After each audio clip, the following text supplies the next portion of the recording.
Hello student, how are you? Welcome to my YouTube channel and I'm quite sure that you all are well at your home, am I right? So let's start our poem number 6 from the book Flamingo, and poem is entitled, as you can see on the screen, Aunt Jennifer's Tiger. So Aunt Jennifer's Tiger is our last one poem in the book Flamingo, and in our class 12 too. So this one poem is composed by Adrian Rich. So first of all, let me talk about poem's title, Aunt Jennifer's Tiger. Aunt Jennifer Tiger means Aunt Jennifer ke tiger. So what is the meaning of this poem? So I just want to tell you first of all that Aunt Jennifer की जो tiger है ना बेटा, that doesn't mean कि Aunt Jennifer ने कोई tigers को अपने घर पे पैट नहीं है, उनके पाला नहीं है घर पे, बल्कि ये जो आंट जेनिफर के टाइगर है ना, वो क्या टाइगर है, आंट जेनिफर क्या कर रही हैं, एक एम्ब्रॉयडरी कर रही हैं, एक पैनल पे एक एम्ब्रॉयडरी कर रही हैं।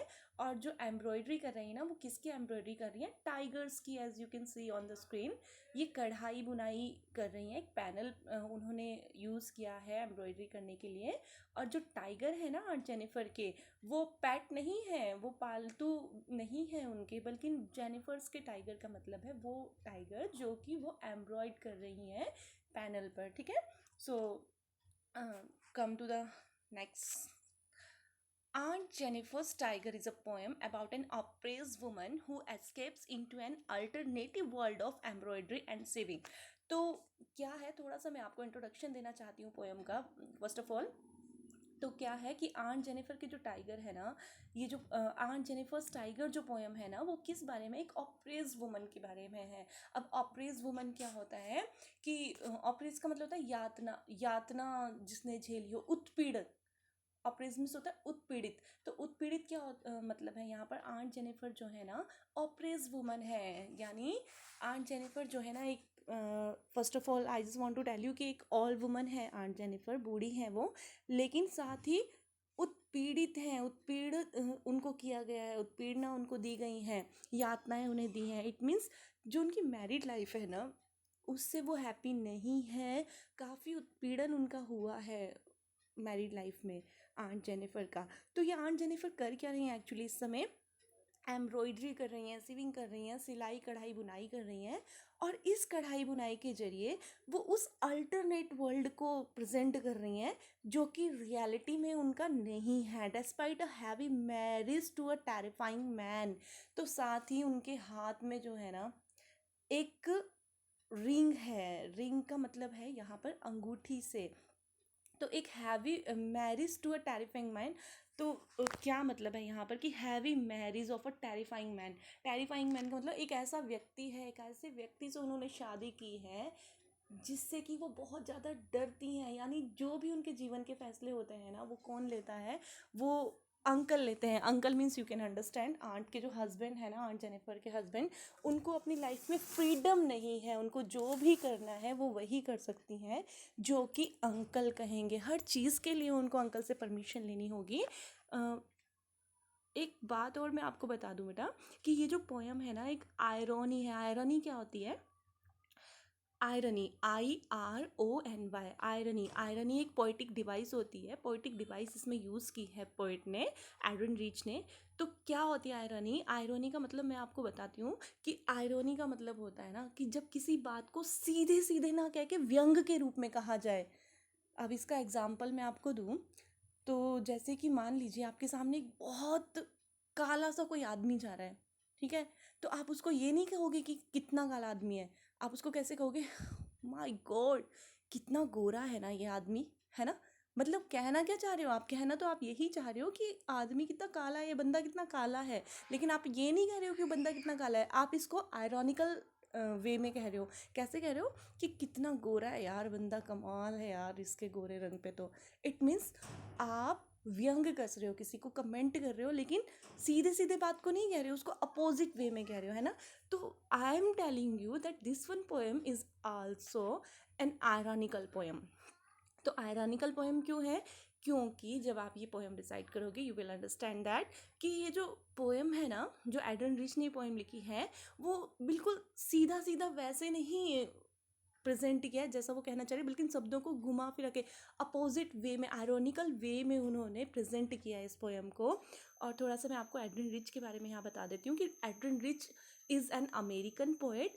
और एड्रिन रिच के बारे में थोड़ा सा ये जानना भी बहुत ज़रूरी है बेटा कि जब ये जो पोएम है ना एड्रिन रिच की अर्ली वर्क है, ये उनका स्टार्टिंग जब उन्होंने किया था अपना कैरियर एक पोएट के एज अ पोएट, तो उस समय उन्होंने ये पोएम लिखी थी। और एड्रिन रिच जो है ना 20वीं शताब्दी की 20th सेंचुरी की एक ऐसी पोएट है जो कि विमन के लिए और होमोसेक्सुअल लोगों के लिए आवाज़ उठाने वाली पोएट हैं। अपनी पोइट्री के ज़रिए इन्होंने विमन, ऑप्रेस्ड विमेन के लिए, मैरिड ऑप्रेस्ड विमेन के लिए और होमोसेक्सुअल विमेन के लिए, या सॉरी होमोसेक्सुअल जो पीपल होते हैं उनके लिए अपनी कविताओं में, अपनी पोएम्स में इन्होंने आवाज़ उठाई थी, इसलिए ये बहुत फेमस है और इसलिए इनको बहुत सारे अवार्ड भी मिले हैं। So let's come to the poem now. First of all, I just want to introduce you from the hard word and you can say new word too. तो आपको पोएम में कुछ नए वर्ड भी मिलेंगे, शायद आपके लिए थोड़ा वो हार्ड भी हो, इसलिए हम वो वर्ड थोड़ा सा आपको मैं करवा देती हूँ। तो first one word you can see on the screen, prance. Prance जो वर्ड होता है ना, prance you can see walk और move around with high springy steps. तो क्या मतलब होता है प्रांस का? प्रांस का मतलब है उछल कूद करना, आप कह सकते हो इसको। नेक्स्ट जो वर्ड है टोपैज। टोपैज मीन्स होता है एक, आपने देखा होगा कि कुछ लोग अंगूठी पहनते हैं ना, रत्न होते हैं, तो टोपैज का होता है ब्राइट येलो कलर का एक स्टोन होता है जिसको कि हम रिंग में भी पहनते हैं, अंगूठी में भी पहनते हैं। And next one word is denizens. Denizens का मतलब क्या होता है बेटा कि कोई भी जो एनिमल होता है ना, पर्टिकुलरली जिस जगह पे, पर्टिकुलर जहाँ पे पाया जाता है, जो उसका कह सकते हो कि पर्टिकुलर निवास स्थान किसी का जो होता है ना, उसको डेनिजन, वो मीन्स जैसे कि आप कहाँ के, आप कह सकते हो कि मैं इस जगह का डेनिजन हूँ, है ना। तो जैसे कि टाइगर की बात करूँ तो टाइगर कहाँ का डेनिजन है? जंगल का डेनिजन है ना। So slick is next word. Slick mean you can say कि घमंडी, है ना। शिवालिक, शिवालिक एक वर्ड है बेटा। शिवालिक जो वर्ड है ना, वैसे तो शिवालिक जो वर्ड है इसका मीनिंग आप समझ सकते हो कि युद्ध से आए हुए जो योद्धा होते हैं ना, युद्ध को जीत कर आए हुए जो योद्धा होते हैं ना, जो बहुत शान से चलते हैं, है ना, उनको शिवालिक कहता है। लेकिन पोइट ने जो शिवालिक वर्ड यहाँ पे यूज़ किया ना, उन लोगों के लिए किया है जो विमेन के प्रति, महिलाओं के प्रति बहुत ही कोर्टियस होते हैं, बहुत विनम्र, जेंटल जो लोग होते हैं, उनके लिए शिवालिक वर्ड यूज़ किया है यहाँ पर। Ordeal is our next word. Ordeal means होता है यातनाओं से परिपूर्ण, मतलब बैड एक्सपीरियंस जो जिसने सहे हों अपनी लाइफ में, ऑडियल्स। ओके। प्रैंसिंग, प्रैंसिंग का मतलब अभी मैंने आपको बताया था कि प्रैंस मीन्स होता है उछल कूद करना, prancing is to move around proudly. Fluttering is next word. So fluttering means to move in quick irregular motion as if being agitated. तो फ्लटरिंग क्या हो गया? कंप कपाना भी आप कह सकते हो, फ्लटर करना मीन्स कंप कपाना। So come to the poem now. Okay, our poem first stanza is here. You can see on the screen. Aunt Jennifer's tiger pranced across a screen. So I'm giving you line by line explanation. So I'm not reciting the whole stanza. Let's concentrate. Aunt Jennifer's tiger pranced across a screen. जो aunt Jennifer के tiger है ना, क्या कह रही है poet Adrian rich, क्या कह रही हैं कि आंट जेनिफर्स के जो टाइगर हैं प्रांस अक्रॉस अ स्क्रीन, एक स्क्रीन पर। अब स्क्रीन क्या होता है? You can see on the picture, एक पैनल जो है यहाँ पर, तो पैनल पे जो एम्ब्रॉयड कर रही है ना आंट जेनिफर, क्या कर रही हैं, एक पैनल है। पैनल क्या होता है? एक रिंग टाइप का होता है जिसपे कि एम्ब्रॉयडरी करते हैं, कढ़ाई बुनाई करते हैं। तो ये जो टाइगर है ना, ये कहाँ है? उसी पैनल पे बने हुए हैं ना, उसी स्क्रीन पे। उसी स्क्रीन का मतलब है वो जो पर्दा है, या जो यू कैन से वो क्लॉथ जो है, वो टेबल क्लॉथ भी हो सकता है, या कोई और कर्टेन भी हो सकता है, स्वेटर भी हो सकती है, कुछ भी हो सकता है। लेकिन जो मीनिंग यही है कि जो embroidery, through the embroidery aunt Jennifer ने जो टाइगर बनाए हैं ना, वो टाइगर क्या कर रहे हैं? Prawns across the screen. उस स्क्रीन पर, उस पर्दे पर, यानी उस क्लॉथ पर, उस कपड़े पर क्या कर रहे हैं? प्रांस, उछल कूद कर रहे हैं। Bright topaz denizens of a world of green. और कैसे लग रहे हैं वो? ब्राइट टोपाज, ऐसे लग रहे हैं, इतने ब्राइट लग रहे हैं जैसे कि टोपैज होता है। Topaz you can C in the picture I use है। तो टोपैज की तरह पुखराज एक स्टोन होता है जिसको कि टोपाज कहा जाता है। तो दिखने में कैसे लग रहे हैं ये? टोपैज की तरह लग रहे हैं। Denizens of a world of green. और ये क्या है? Denizens of a world of green. इस हरे भरे जंगल के निवासी हैं और ये इस हरे भरे जंगल में ऐसे चमक रहे हैं जैसे कि कोई टोपाज हो। अब टोपाज से कंपैरिजन क्यों किया है?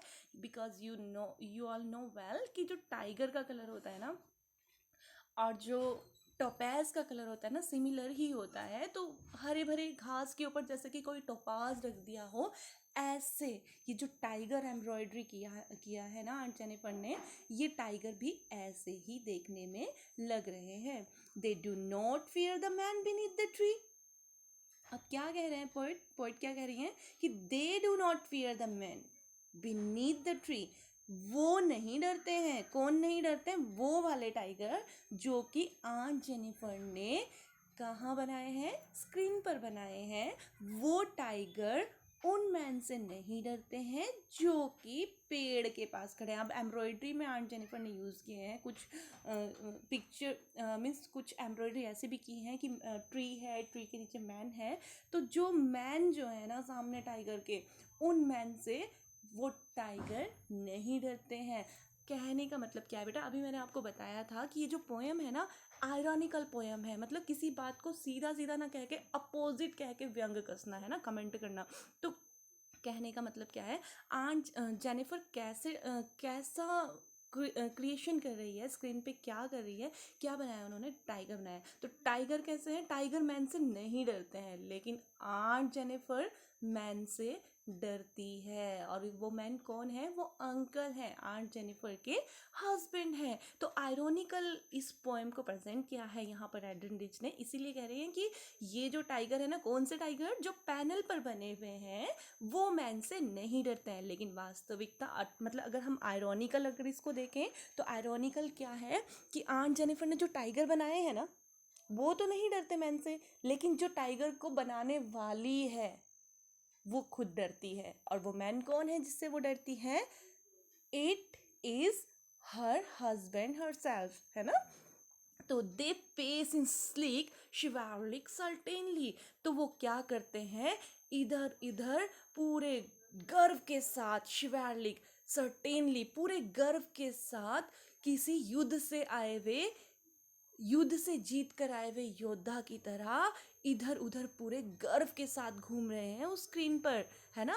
और वो किसी भी पुरुष से नहीं डरते हैं, किसी मैन से नहीं डरते हैं वो। जबकि आंट जेनिफर डरती हैं और वो कभी भी गर्व के साथ इधर उधर अपनी मर्जी से नहीं घूम सकती। कहने का मतलब क्या है कि जो टाइगर है ना, जो कहाँ बने हैं? स्क्रीन पर, पैनल पर जो टाइगर बने हैं ना, जो एम्ब्रॉयडरी की है आंट जेनिफर ने, उन्होंने कैसी एम्ब्रॉयडरी की है? टाइगर जो है ना वो बहुत ही फ्री है, स्वतंत्र है, आज़ाद है ना। लेकिन पर्सनली अगर बात करें हम आंट जेनिफर की, इट मीन्स आयरॉनिकल अगर इस पोएम को हम देखें तो मतलब एड्रिन रिच क्या कहना चाह रही है हमें कि क्या प्रेजेंट किया है आंट जेनिफर ने? आंट जेनिफर ने टाइगर जो बनाए हैं ना, वो इसीलिए बनाए हैं क्योंकि उसकी लाइफ की डिज़ायर है कि काश उसकी लाइफ भी इन टाइगर्स की तरह हो सकती। लेकिन वो अपनी डिज़ायर्स को फुलफिल नहीं कर सकती है। क्यों नहीं कर सकती है? Because she is afraid of her husband. अपने हस्बैंड से बहुत ज़्यादा वो डरती है क्योंकि वो एक अप्रेस्ड वुमन है और बहुत ज़्यादा उनके हस्बैंड ने उनको ऑर्डियल्स दिए हैं, यातनाएं दी हैं उनकी लाइफ में। पूरी लाइफ हो गई है उनकी, बूढ़ी वो हो चुकी हैं। पूरी लाइफ में अपने हस्बैंड की यातनाओं को सह सह कर वो बहुत दब्बू डरपोक टाइप की बन चुकी हैं। और पूरी लाइफ में उनकी ये इच्छा रही, ये डिज़ायर रही कि वो इन टाइगर्स की तरह कभी फ्री फील कर सके, स्वतंत्र अपने आप को महसूस कर सके, वो भी गर्व के साथ इधर उधर घूम सके, है ना। और वो भी ऐसी महिला बने जो किसी से ना डरती हो, दब्बू नहीं हो, वो डरपोक नहीं हो। लेकिन पर्सनली वो ऐसा कर नहीं सकती, इसीलिए जो डिज़ायर है ना आंट जेनिफर की, वो डिज़ायर को उसने किस पे उकेरा है? अपनी कलाकृति में, अपनी क्रिएटिविटी में, है ना। सो आई होप कि आप फर्स्ट स्टैंजा समझ ही गए होंगे, है ना. So come to the next stanza now. Aunt Jennifer's fingers fluttering through her wool. तो आंट जेनिफर्स की जो फिंगर है ना, fluttering through her wool. Fluttering, अभी मैंने आपको बताया था, फ्लटरिंग का मतलब है कम कपा रही हैं थ्रू हर वूल. तो जो वूल जो है ना, जिस वूल से वो एम्ब्रॉयडरी कर रही हैं, जो ऊन का जो धागा है ना, जिससे वो एम्ब्रॉयडरी कर रही हैं आंट जेनिफर, तो उस ऊन के धागे को खींचते हुए आंट जेनिफर जो है ना, उनकी जो उंगलियां हैं ना, वो कम कपा रही हैं through her wool. Find even the ivory needle hard to pull. Even, यहाँ तक कि जो इवोरी नीडल है ना, इवोरी नीडल क्या होता है बेटा? इवोरी मीन्स होता है हाथी दांत. तो इवोरी नीडल मीन्स हाथी दांत की बनी हुई जो सुई है ना, इट मीन्स जो एम्ब्रॉयडरी करने के लिए जो नीडल यूज़ करते हैं, जो सुई यूज़ करते हैं ना, वो हाथी दांत की बनी हुई है. तो उस बारीक सी, इतना, जिसमें वेट भी नहीं है, वेटलेस है, जो इतनी, जो बारीक सी जो सुई है, उसको खींचते हुए भी उस पैनल में से जो वूल वो खींच रही है, उसके थ्रू, किसके थ्रू? नीडल के थ्रू. उसको खींचते हुए भी उसके हाथ कम कपा रहे हैं. अब क्यों कम कपा रहे हैं उसके हाथ, सुनिए. The massive weight of Uncle's wedding band sits heavily upon Aunt Jennifer's hand. क्यों कम कपा रहे हैं उसके हाथ? क्योंकि the massive weight of uncle's wedding band. अब ध्यान से सुनिएगा, the massive weight of uncle's wedding band. Massive weight, भारी भरकम वजन वाली जो अंकल्स वेडिंग बैंड है. अंकल ने जो वेडिंग पे जो बैंड जो दिया था, किसको? आंटी को, आंट जेनिफर को. यानी, तो आपको पता होगा अमेरिका की पोएम है, तो वेडिंग बैंड क्या है? रिंग. क्योंकि क्या वहाँ पे पहनाया जाता है as a wedding band? Ring पहनाई जाती है. हाँ, अगर इंडियन कल्चर की मैं बात करूँ तो आप इसको चूड़ियाँ, कंगन, ये भी समझ सकते हो. लेकिन we are not talking about Indian. This poem is not according to Indian circumstances ना. तो आप ये समझेंगे कि जो रिंग, जो अंकल ने अपनी शादी पे जो रिंग पहनाई थी, किसको? आंट जेनिफर को. वो कैसी है? Sits heavily upon aunt Jennifer's hand. वो कैसी हैं? Sits heavily upon aunt Jennifer's hand. तो आंट के हाथों में, आंट जेनिफर के हाथों में वो बहुत ही हैविली हो चुकी है, बहुत ही भारी महसूस हो रही है. अब भारी महसूस होने का क्या मतलब है? कि क्या 4-5 किलो की है क्या रिंग, जो इतनी भारी है? इतनी भारी कैसे है वो रिंग, है ना? यही क्वेश्चन आपके माइंड में भी आ रहा होगा. तो यहाँ पर भारी होने का मतलब बेटा ये है कि इट इज़ नॉट अबाउट कि रिंग भारी है. रिंग भारी होने का मतलब है कि जो वेडिंग बैंड है ना, वो भारी महसूस हो रहा है. भारी महसूस होने का यहाँ पर मतलब है कि जो वेडिंग है ना, जो शादी है ना, वो शादी एक, क्या है आंट जेनिफर के लिए? एक बंधन है केवल. एक बैंड, बैंड का मतलब अगर आप कहो तो बंधन भी कह सकते हो. एक बंधन बन चुका है केवल. और बंधन क्या होता है? बंधन केवल बांध के रख सकता है. और बांध के किसको रखा जाता है? यू नो बेटर कि बांध के केवल जानवरों को रखा जा सकता है, इंसानों को नहीं. तो एक जानवर की तरह बांध के रखा है शादी ने. किसको? आंट जेनिफर को. बेटा आप लोग इस पोएम को जब समझ रहे हो ना, तो ये आजकल के सर्कमस्टेंसेस के अकॉर्डिंग आप नहीं समझोगे. ये पोएम जब लिखी गई थी, जब हमारी सोसाइटी में, या आप कहीं की भी बात करो, किसी भी सोसाइटी में डिवोर्स जैसी चीज़, नाम डिवोर्स नाम की चीज़ मतलब नहीं होती थी. या ऐसी चीज़ों, या ऐसी लेडीज़ जो कि डिवोर्सिस लेडीज़ होती थी ना, उनको बहुत ही गंदे तरीके से सोसाइटी देखा करती थी, है ना. उस ज़माने में आपको पता होगा कि विडो जो लेडीज़ होती थी, या डिवोर्सिस जो लेडीज़ होती थी, उनको बहुत ही गलत नज़रों से सोसाइटी में देखा जाता था, है ना. तो उस ज़माने में क्या कॉन्सेप्ट था? यही कॉन्सेप्ट था कि अब भाई एक बार शादी हो गई ना जिस इंसान के साथ, वहीं रहना है ना. तो आपने सुना भी होगा कि हमारे फोर फादर्स भी कहते हैं कि भाई एक बार एक घर से डोली उठती है और दूसरे घर से अर्थी उठती है ना. तो ऐसी बातें भी कहा जाता था हमारी सोसाइटी में भी, इंडियन सोसाइटी में भी. तो उसके बाद आपने सुना होगा कि बहुत सारे महिला आंदोलन हुए, हैं ना. तो ये जो महिला आंदोलन हुए ना, उसी दौरान एड्रिन रिच ने भी ये पोएम लिखी है. तो आप ये जो पोएम जब रिसाइट कर रहे हो ना, तो उस टाइम को अपने दिमाग में लेके चलेंगे कि उस टाइम की ये बात है जब सोसाइटी में डिवोर्स जैसी चीज़ें नहीं हुआ करती थी, या अगर होती भी थी तो लोग इन चीज़ों को बहुत ही, सोसाइटी जो थी ना, मतलब इन चीज़ों को क्या, मतलब लेडीज़ को, ऐसी वुमन को सोसाइटी में बहुत ही गलत नज़रों से देखा जाता था। तो ऑलमोस्ट ऐसा किसी लेडीज़ के माइंड में भी नहीं आता था कि वो अगर ऑप्रेस्ड है तो she has to be divorce to her husband ना। तो ऐसा कुछ कभी सोचती भी नहीं थी लेडीज़। बस वही है कि आप ऑर्डल्स को सहते जाओ, आप यातनाओं को सहते जाओ, और कोई इसके अलावा कोई भी ऑप्शन नहीं होता था लेडीज़ के पास। तो ये उस दौरान की पोएम है। So you have to understand this poem according that circumstances. Okay, तो क्या कह रहे हैं पोएट कि अंक, अभी मैंने आपको बताया ना कि बहुत ही भारी वेडिंग बैंड है। वेडिंग बैंड का मतलब यहाँ पे हो गया कि बंधनों में बांध के रखा है इस वेडिंग बैंड ने। जब से शादी हुई है ना, जब से बंध चुकी हैं आंटियाँ। बंधने का क्या मतलब है कि उनको कभी भी फ्रीडम नहीं मिली है, अपने अकॉर्डिंग वो अपनी लाइफ को नहीं जी पाई हैं। बस अंकल की यातनाओं को सह सह कर वो बूढ़ी हो चुकी हैं, इसीलिए उनके हाथ कंप कपा रहे हैं। अब कंप कपाने के बहुत सारे रीजंस हो सकते हैं, क्योंकि आंट जेनिफर जो टाइगर बना रही है ना, वो टाइगर इसलिए बना रही है क्योंकि जो उनके मन के डिजायर्स है ना, वही वो अपनी क्रिएटिविटी के रूप में प्रेजेंट कर रही हैं उसको। लेकिन वो इसलिए डर रहे हैं, इवन मतलब कहने का मतलब ये है कि पैनल पे भी अपनी डिज़ायर को प्रेजेंट करते हुए वो अंकल से डर रही हैं कि कहीं भाई अंकल ने देख लिया ना इन टाइगर्स को, तो कि भाई अच्छा बहुत आप अपने आप को फ्री करना चाहते हो, फ्रीडम चाहते हो, अगर ये सब चीज़ें अंकल को पता भी चल गई तो बहुत गलत हो जाएगा। ये सोचकर भी उनके हाथ जो है ना, उनकी फिंगर जो है ना, फ्लटरिंग हो रही है, कम कपा रही हैं। That is the meaning of this stanza. I hope you all are understand better. So come to the next stanza now. When aunt is dead, her terrified hands will lie stirring. अब क्या कहा कि अभी अभी क्या कहा poet ने कि आंट के हाथों में क्या है, एक मासिव बैंड है, वेडिंग बैंड है ना, एक अंगूठी है, एक रिंग है।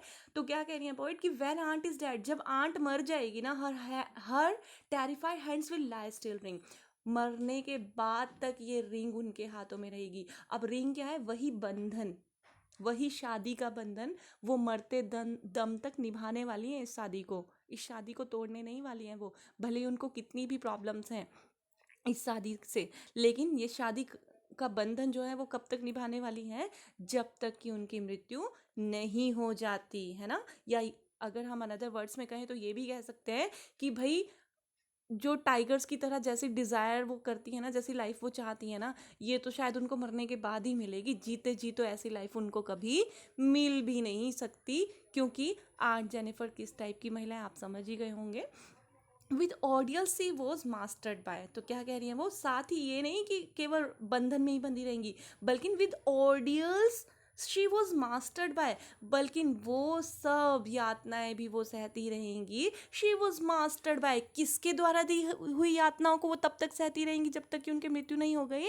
शी वॉज मास्टर्ड बाय, उस व्यक्ति के द्वारा दी हुई यातनाओं को जो कि उनका मास्टर है, जिसको कि वो अपना मालिक कहती हैं, भाई मेरा मास्टर है, मेरा मालिक है, मेरा पति, मेरा देवता है, तो ये मानती हैं वो। तो जब तक कि उनकी मृत्यु नहीं हो जाती, या ये कह सकते हो कि मरते दम तक वो इस बंधन को भी निभाती रहेंगी और अपने पति की यातनाओं को भी सहती रहेंगी।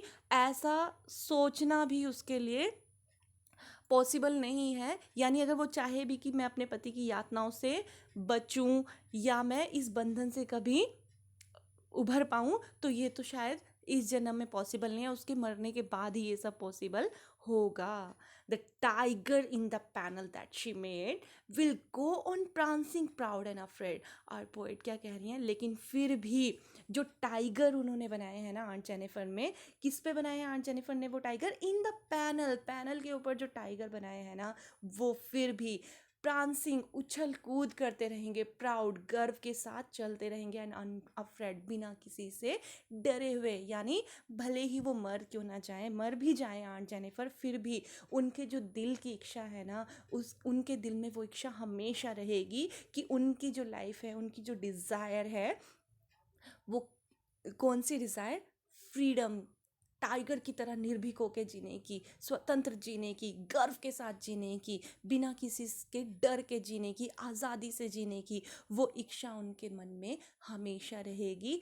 चाहे उनकी मृत्यु ही क्यों ना हो जाए। या ये कह सकते हैं कि आंट जेनिफर ने अपनी जो प्रेजेंट किया है क्रिएटिविटी को, वो क्रिएटिविटी कम से कम उनकी लाइफ में तो नहीं हो पाया, लेकिन जो उन्होंने क्रिएटिविटी की है ना पैनल पे, चलो कम से कम वहीं पर सही उनकी जो डिज़ायर है वो हमेशा जीवित रहेगी इस रूप में। उन्हें थोड़ा सा तसल्ली मिलेगी, चलो अपनी लाइफ में तो नहीं लेकिन अपनी क्रिएटिविटी में, अपने मन में मैंने उस लाइफ को जी लिया थोड़ी देर के लिए ना। You can understand it. So I hope you all better understand this poem.